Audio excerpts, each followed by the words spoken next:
Robust news में आपका स्वागत है। हम आज आपको बताएंगे फ़िलिस्तीन के हालात के बारे में। सबसे पहले आप इज़राइल देश कहना छोड़ दें। इज़राइल कोई देश नहीं है।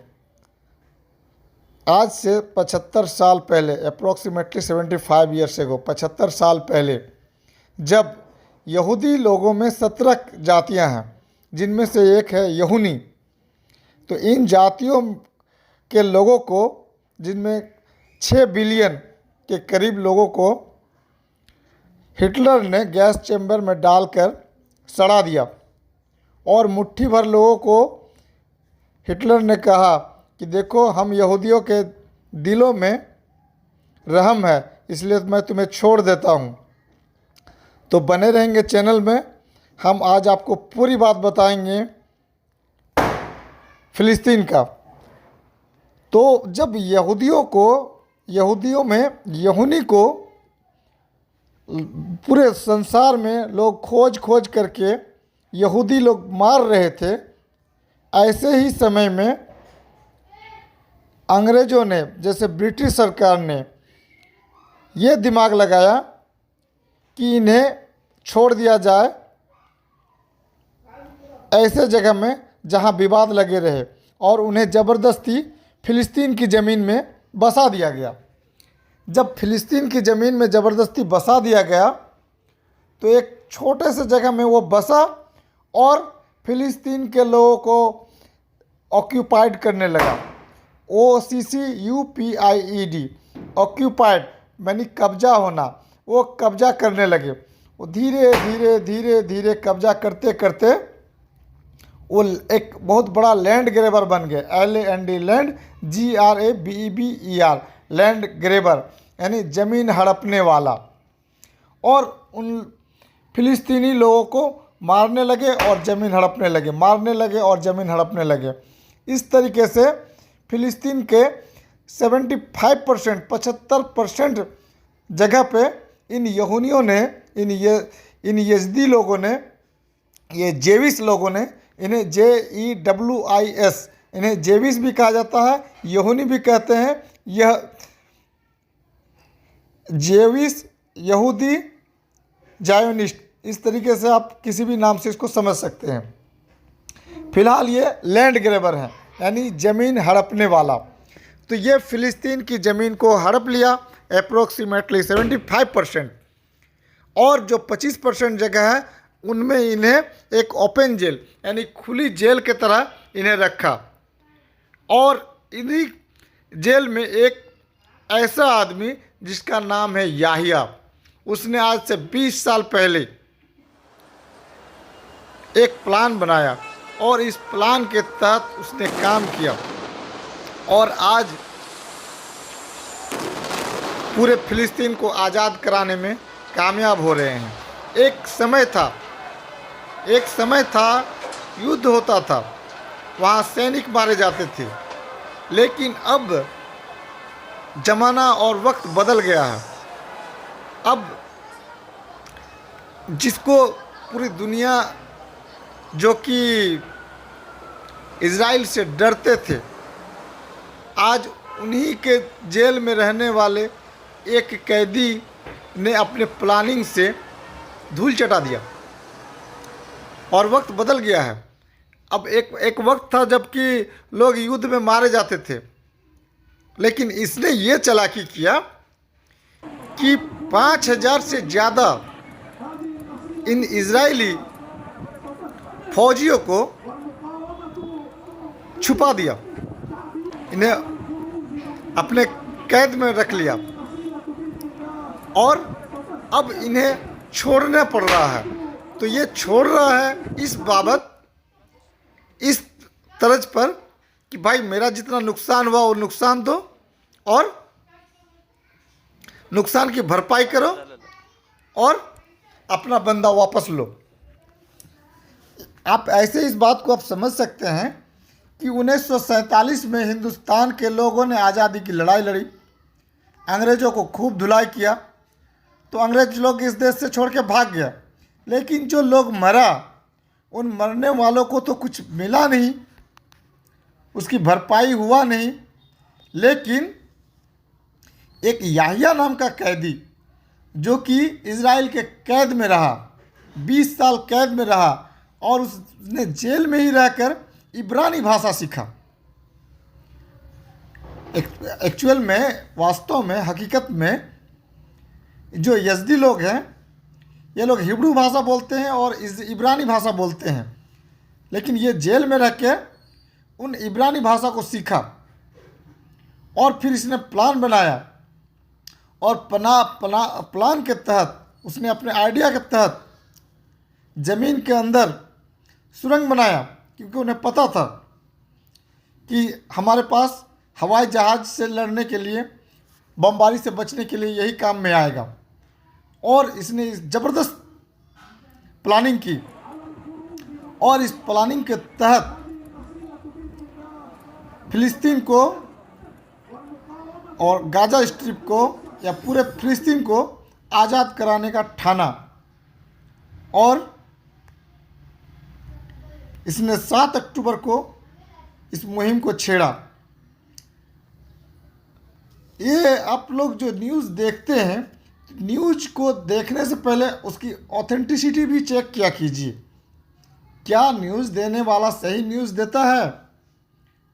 आप लोग अक्सर न्यूज़ में ये सुनते होंगे, इज़राइल के सिर्फ 4 फौजी मारे गए, 2 कमांडर मरे, 1 कमांडर मरे, और गाज़ा के 15,000 के आसपास लोग मारे गए। तो आप खुद सोचिए, आपके ऊपर ही मैं छोड़ देता हूँ, कमेंट पे आप अपनी बात रख सकते हैं। आप ही बताइए कि एक टैंक में कम से कम 2 से 4 फौजी रहते होंगे ज़रूर से।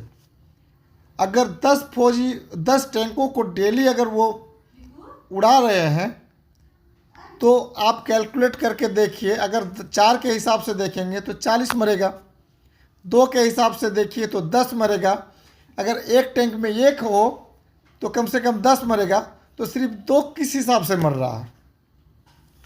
तो इस झूठी बात को भी आप खुद भी पकड़ सकते हैं, यानी कि मरने वालों की तादाद जो इज़राइल IDF, मतलब इजरायली डिफेंस फोर्स IDF जो कहता है, क्या सच कहता है? जी नहीं। ये जन्मजात ही मक्कार कौम के नाम से ये मशहूर है। मुसलमानों में यज़दी कहना, जेविस कहना एक गाली है, आज से नहीं, ये 2000 साल पहले से, यानी मुसलमानों का नबी साहब के आने से, यानी 1400 साल 1500 साल पहले इस्लाम धर्म आया, उससे भी 1000, 5000, 10,000 साल पहले से, या हो सकता है उससे भी पहले से, यज़दी यानी जेविस एक मुसलमानों में कहा जाने वाला एक गाली है। अगर कोई मुसलमान दूसरे को जेविस कहता है, यहूदी कहता है, यहूनी कहता है, तो समझ लीजिए वो एक गाली के तौर पे इस्तेमाल किया जाता है। तो 70-75 साल में इन यहूदियों ने, इन जेविस ने वहाँ के लोगों को मारता गया और बहुत मारा। और जो बच्चे अनाथ हो गए, जिसका माँ बाप न रहा, अनाथालय में रहे, ऑर्फन होम में रहे, अनाथालय में रहे, वो उनका एक ग्रुप बन गया, और वो काफ़ी सारा ग्रुप बन गया, और इसने फिर देश को आज़ाद कराने का सोचा, और अब वो आज़ादी की लड़ाई लड़ रहे हैं। तो हमास क्या है? एक ऑर्फन, एक अनाथ का ग्रुप है जो अपने देश की आज़ादी के लिए लड़ रहे हैं। जो अपने देश के आज़ादी के लिए लड़ता है वो वहाँ के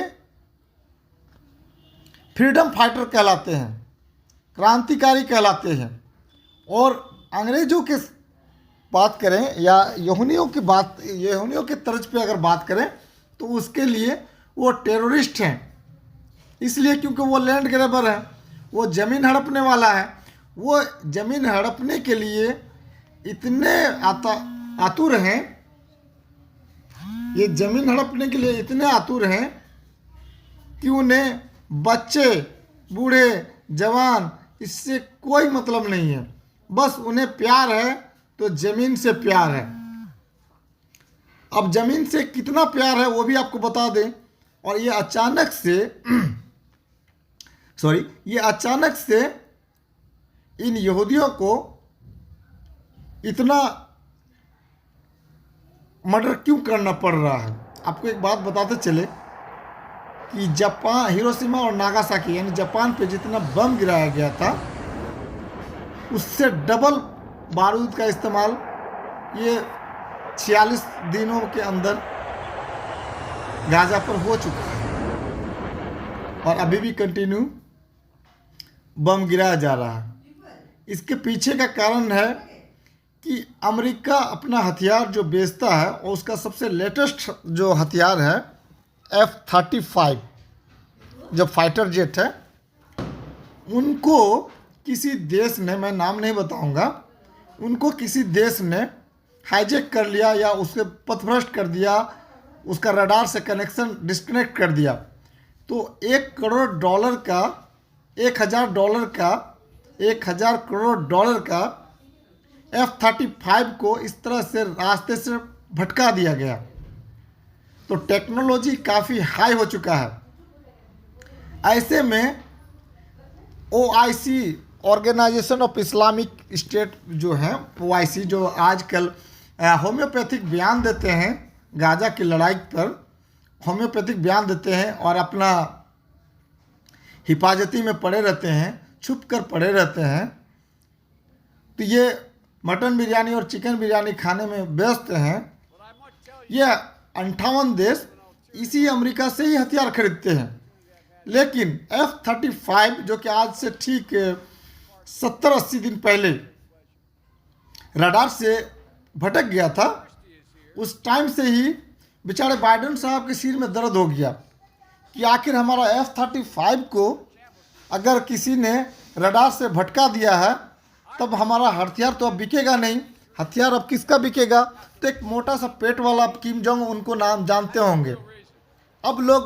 अब जो ये बिरयानी खाने वाले 58 मुस्लिम देश हैं, अब वो उसके करीब जा रहे हैं।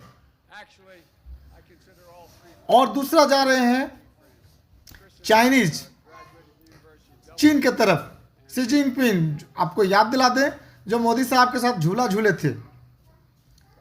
तो एक तो चीन की तरफ जा रहा है, दूसरा वो मोटा भाई जो है मुसलमानों का बड़ा हमदर्द बने बैठे हैं, वो उनका नाम है, सॉरी मैं फिर आगे बता दूंगा। नेक्स्ट जो है एक और देश है, वो है रशिया। तो रशिया चूँकि वो भी 20 साल तक मुसलमानों का खून पिया था अफ़गानिस्तान में, और उसे समझ में आ गया, और जब समझ में आ गया तो अब वो मुसलमान का हिमायती बन बैठा है। और आज के डेट में चाहे वो फ़िलिस्तीन हो या गाजा हो, जो भी कह लीजिए, या इजिप्ट हो या सऊदीया हो, उन्हें हथियार देता है और बेचता है। तो ये 3 देश एक तरफ हो गए हैं, एक फ़िलिस्तीन, एक चाइना, दूसरा रूस, और तीसरा आपको तो बताया नॉर्थ कोरिया। ये 3 जो देश हैं, ये मुसलमानों के पास आज के डेट में, मुसलमान देशों के पास आज के डेट में हथियार बेच रहा है। एक तो वो हो गया। दूसरा अमेरिका का ये सड़ेला हथियार और इजराइल का जो हथियार है, वो आप 7 अक्टूबर को देख ही चुके हैं कि उसका सेंसर कितना काम कर रहा है, उसका आयरन ड्रोन कितना काम कर रहा है। ये सब से ज़्यादा लेटेस्ट मार्केट में हथियार आ गया है। आपको बताते चले, कुछ दिन पहले अमेरिका सऊदीया को दिखाता था कि भाई बगल में तुम्हारा ये मित्र है, दुश्मन देश है सिया का डर दिखाकर सऊदीया को अपना सड़ेला हथियार बेचा करते थे। कौन? अमेरिका। और इस तरह से अमेरिका काफ़ी पैसा कमाता था। लेकिन अब सऊदीया भी उसके फौजियों को, अमेरिकन फौजियों को भगा रहा है, चाइनीज़ फौजी या पाकिस्तानी फौजी ले रहा है, चाइनीज़ हथियार यूज कर रहा है और वो मोटा भाई का हथियार यूज कर रहा है और रूस का हथियार ले रहा है। अब इसे अपना ग्राहक कम नज़र आ रहा है। ये जो वर्ल्ड का चौधरी बना बैठा था अमेरिका, इसका हथियार कोई खरीदना नहीं चाह रहा और इसी खींच की वजह से सबसे पहले तो वो यूक्रेन में मदद के नाम पर वहाँ कुछ कुछ हथियार फ्री में दिया और वहाँ लड़ाई चालू हुआ रूस में। और फिर यूक्रेन का जो राष्ट्रपति है वो एक्चुअल में कॉमेडियन था, वो एक कॉमेडियन था और उसे, चूँकि वो इजरायली है, यहूदी है, जायोनिस्ट है, इसलिए उसे ज़बरदस्ती वहाँ पर यूक्रेन का राष्ट्रपति बना दिया गया और फिर उसे युद्ध में लगाया। पहले 2-4 जहाज़ फ्री में हथियार दिया अमेरिका ने, उसके बाद उसे अपना सड़ेला हथियार बेचने के लिए और कस्टमर चाहिए था।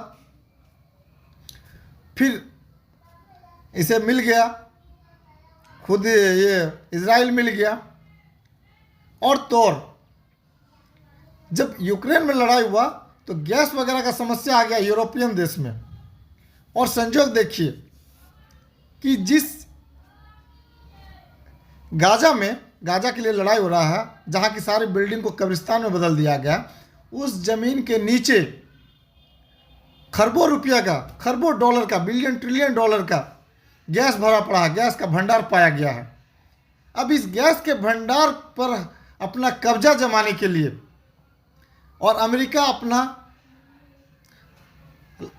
अपडेटेड हथियार को, यानी पिछले बैकडेटेड हथियार को बेचकर नया हथियार के लिए फिर उन्हें भी तो चाहिए पैसा और पुराना हथियार को भी तो बेचना है, ग्राहक चाहिए।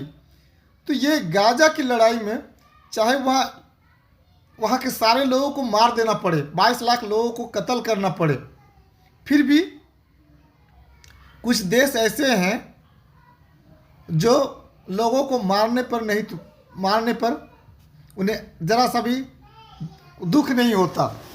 इसलिए दुख नहीं होता क्योंकि वहाँ जो गैस का भंडार है गाजा के अंदर, वेस्ट बैंक के अंदर, या ये समझ लीजिए फ़िलिस्तीन के अंदर, तो फ़िलिस्तीन की जनता से ज़रा सा भी किसी को मोह माया प्यार नहीं है।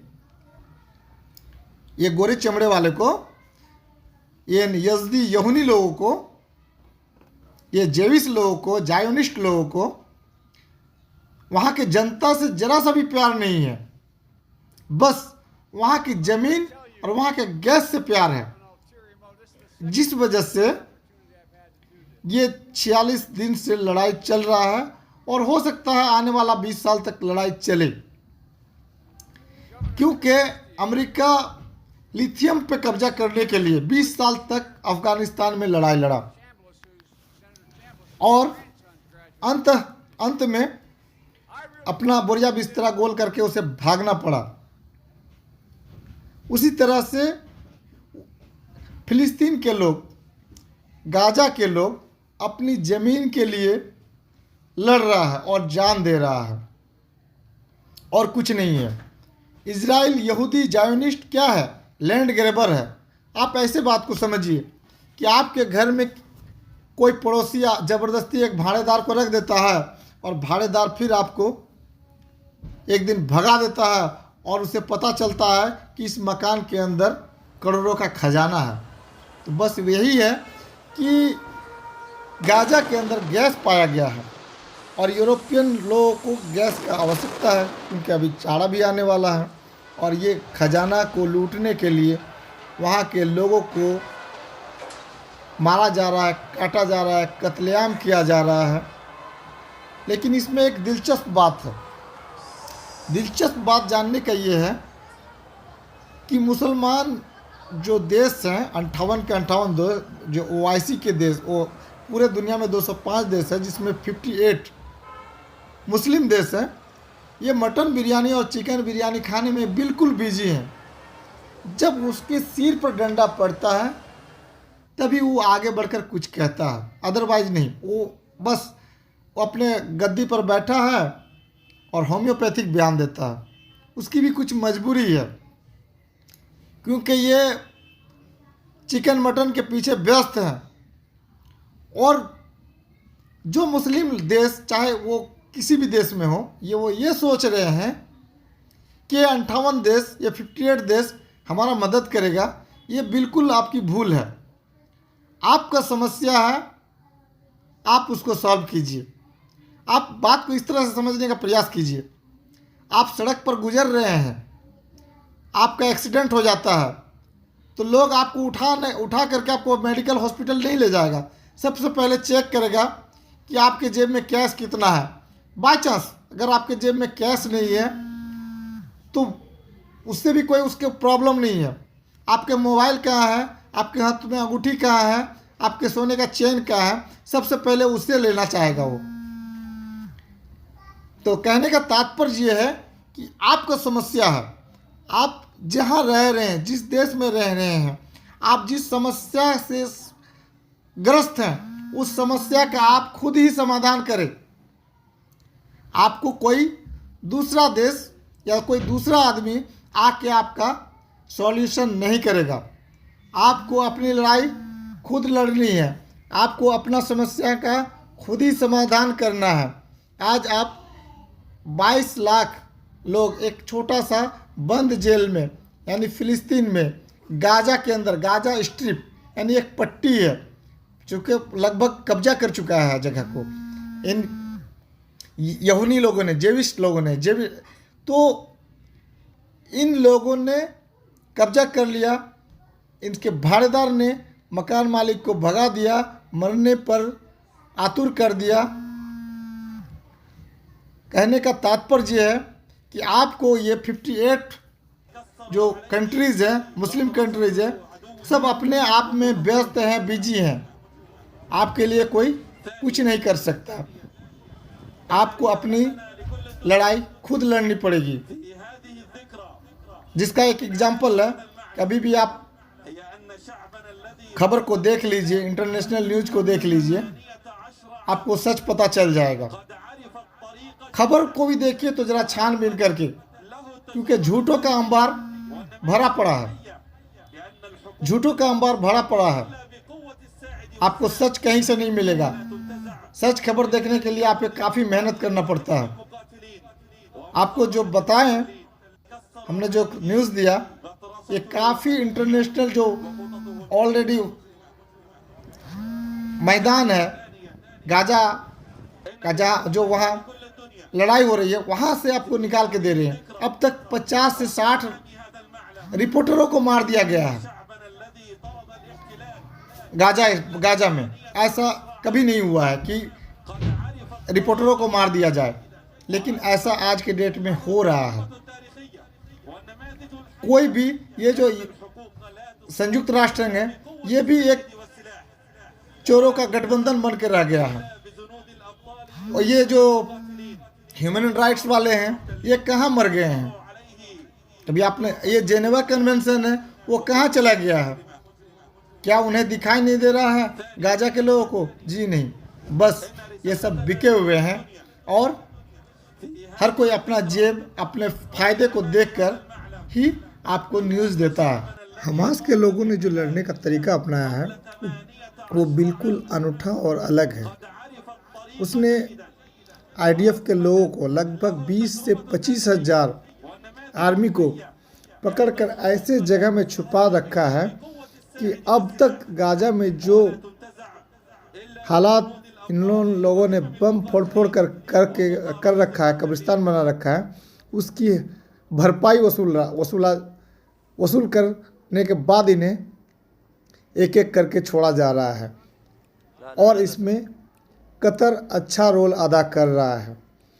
एक ज़माना हुआ करता था कि लड़ाई में फौजी मरे, दबे, बच गए, वो लौट गए, लेकिन इन लोगों ने, इन हमास के लोगों ने चालाकी ये किया कि जो लोग मर रहे हैं वो तो बिल्कुल मासूम लोग मर रहे हैं, हमास के लोग कोई मर नहीं रहे हैं।